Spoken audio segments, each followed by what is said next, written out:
เนาะตอนนี้เนาะ FC ถือว่านั่งอันนี้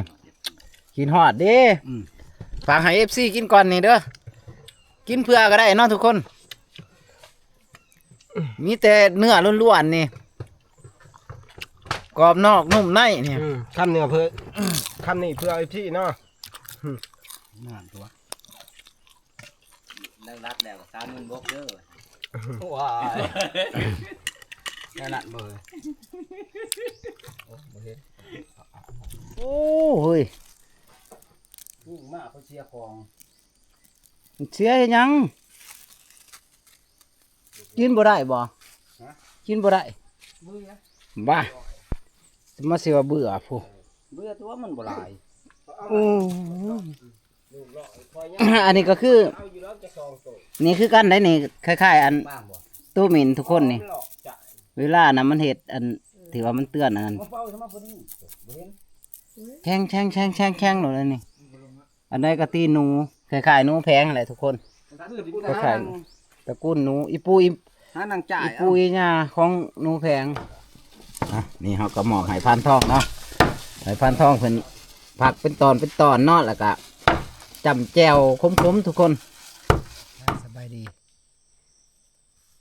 ดีตอนเด็กๆเนาะทุกคนวันนี้นายพันกับได้บ้านนางหางคือเก่าคือเดิมทุกคนอยากกินข้าวกินน้ำแล้วเนาะแต่ว่าพันใหญ่เพิ่นสิไปกับพันเป่าเนาะส่วนพันทองเพิ่นไปกับแม่ทับกุ้งนายพันคือว่าเดินเดียวทุกคนเดินเดียวอีกแล้วเดินเดียวอีกรอบทุกคนเลยสำหรับนายพันมานางหางเนาะมันบ่มันก็ติดตามอีกทีเนาะนี่หางของนายพันนี่คือมันสิลงมากินน้ำหัวนายพันห้ามของใหม่บ่ได้เลยมีแต่มานางหางเวลามูลงกินน้ำเนาะทุกคนเนาะลุ้นกันต่อสิมียังเขามากินน้ำกินถ่าเนาะติดตามเบิ่งว่านายพันสิมาหรือบ่มาในนรกนี่เนาะแจ้งคาตาทุกคนโอ้บ่มีแนวเขาเลยคืนนี่อยู่ห่างห้างแหละนี่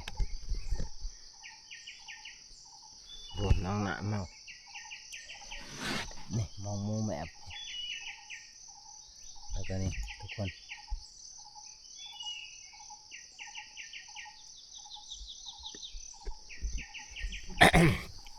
แต่ก็ได้ยินเสียงกับบังอยู่บาทหนึ่งบูว่าพันใหญ่บ่ยิงเนาะบ่เขาโมบ่เขามาทุกคนบ่มียังเขาเลย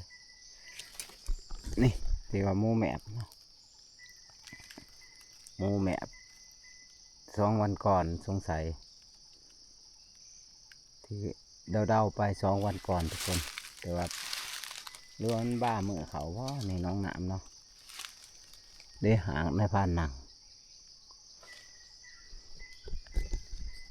แต่ก็ได้ยินเสียงกระบังอยู่บ้านหนึ่งสงสัยพันใหญ่สงสัยเสียงกระบังพันใหญ่เมื่อคืนกูแหละเขาก็สิเลาะเมื่อหาถึงงานคือเก่าเสียงหน่อยทุกคน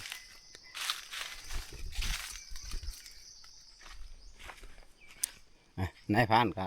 มาหอดเทียงเลยเนาะทุกคนมาเลยโอ้เห็นพานทองแท้กับมาเลยจะได้มานบอลนายพานโอ้นอนลืมตื่นจนตี 3โอ้เอามาไปไล่กะมาไล่2เถื่อจักไล่ยังต้องใส่เห็นสิแม่นนั่นแหละบอมันยังเนาะโอเค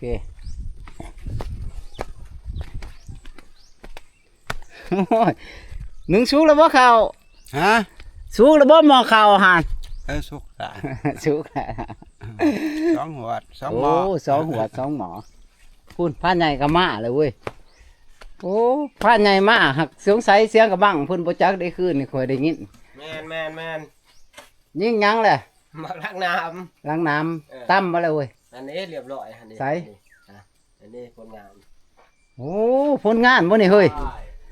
โอ้ผ้าใหญ่ต้นมานเว้ย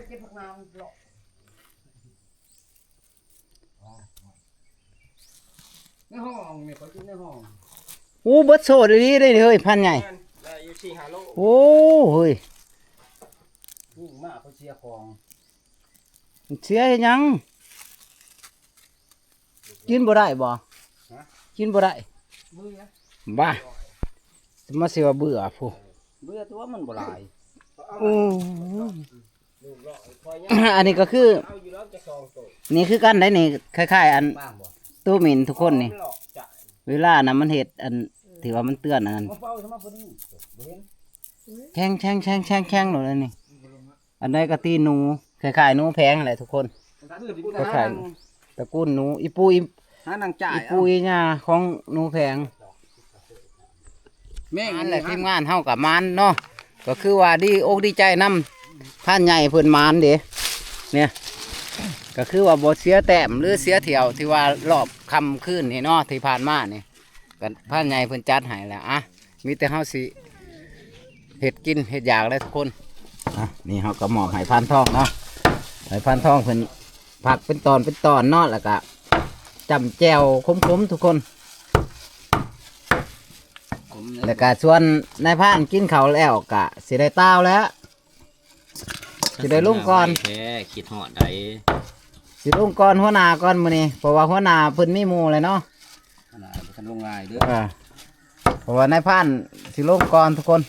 มีเวียกทั้งบ้านแน่ อีก 2-3 มื้อพุ่น คิดฮอดเนี่ยว่าติ กินข้าวปะ ฮะ ไปกินข้าว เอาคุณบ่ เออกินข้าวแล้วก็สิได้เต้าออกเบื้องละคำละนี่โอ้พวกนี้อาหารเฮาทุกคนหอนหลังน้ำที่พานใหญ่เพิ่นมานมาเนาะ มา มาเด้อกินข้าวร่วมทีมทุกคนนี่กินข้าวกันแล้วก็นายพรานก็สิได้เต้าก่อนหมู่แล้วมื้อนี้เต้าคนเดียวทุกคนเลย ได้อีหยังนี่โอ้ย กูแหละเมื่อเฮ็ดเวียกเฮ็ดงานแล้วธุระจักสิได้ขึ้นมาใหม่เนาะทุกคนอ่ะมากินข้าวนี่หนังโอ้ยเบิ่งปู่หนังกรอบ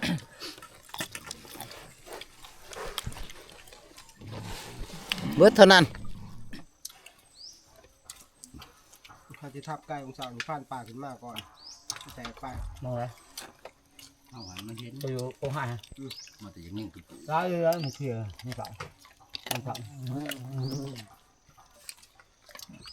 กินแล้วคือสังเกตมันให้มันอันนั้นแต่มันมีแนวกินบ่คือจังแต่ใกล้เนาะแซ่บบ่มันยังจ่อยนี่ก็คือเนื้อทางน้ำเนาะนี่แหละอาหารเสาเฮาส่วนในพันกะกินแล้วก็สิได้ตาวแล้วทุกคนเลยมาเอฟซีทุกคนกินข้าวกับนายพันมาเด้อ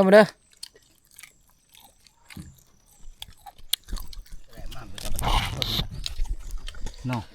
นี่เนาะตอนนี้เนาะเอฟซีที่ว่านั่งอันนี้กินฮอดเด้ฝากให้เอฟซีกินก่อนนี่เด้อกินเพื่อก็ได้เนาะทุกคน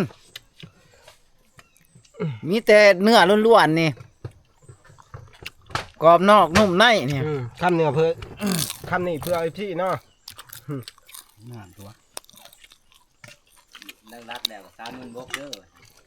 ว้ายนั่นน่ะเบอร์ หลังจากที่ว่านายพรานได้กินข้าวกินน้ำแล้วเนาะทุกคนนายพรานก็สิได้รูปเราเตาเมื่อแล้วบาดนี้สิได้ลงก่อนทีมงานเนาะเพราะว่านายพรานก็มาหลายคืนแล้วย่างเขา10 กว่าคืนเลยนะทุกคนมีแต่ว่าทีมงานอยู่ก็คือ7เนาะเพิ่นอยู่7นายพรานสิได้กลับก่อนเด้อพันกุ้ง โชคดีมาจับ อยู่ดีแม่งหมานๆเด้อเจ้าอยู่